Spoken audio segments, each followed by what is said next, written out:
India का सवाल किया है नोमान चैनल।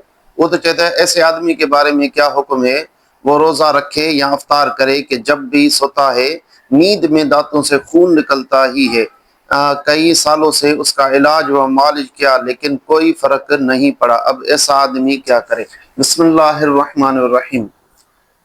बयान कयल मसले के अंदर जेकॾहिं वो शख्स सुम्हंदो ऐं उनजो रत निकिरी ऐं जो हलक में यानी निड़ी में हलियो वेंदो त उनजो रोज़ो इन सां फासिद थी पवंदो ऐं उनजे मथां कफ़ारो ॾियणु लाज़िम न थींदो। छाजे करे त ॾींहं जो सुम्हणु इहो उज़र में शुमार न आहे। खोड़ अहिड़ा इंसान आहिनि जेके रमज़ानुल मुबारक जो पूरो ॾींहुं आराम न आहिनि कंदा।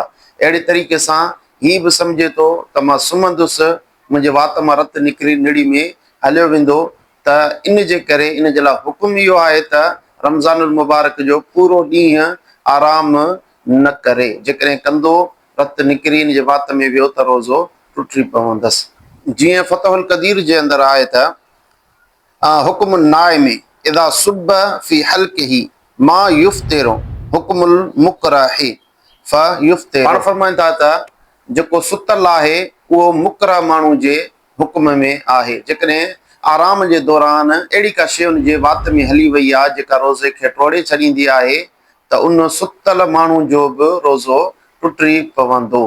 इन जे करे जेको शख़्स बीमारी अथसि, उनजे ॾंदनि मां रतु अचे थो ऐं उहो सुम्हे थो, सम्झे थो त मुंहिंजे ॾंदनि मां रतु निकिरी वात में हलियो वेंदो, त इन जे मथां लाज़िम आहे त ॾींहं जो न सुम्हे ऐं पंहिंजे रोज़े जी हिफ़ाज़त करे। अल्लाहु अअलम बिस्सवाब।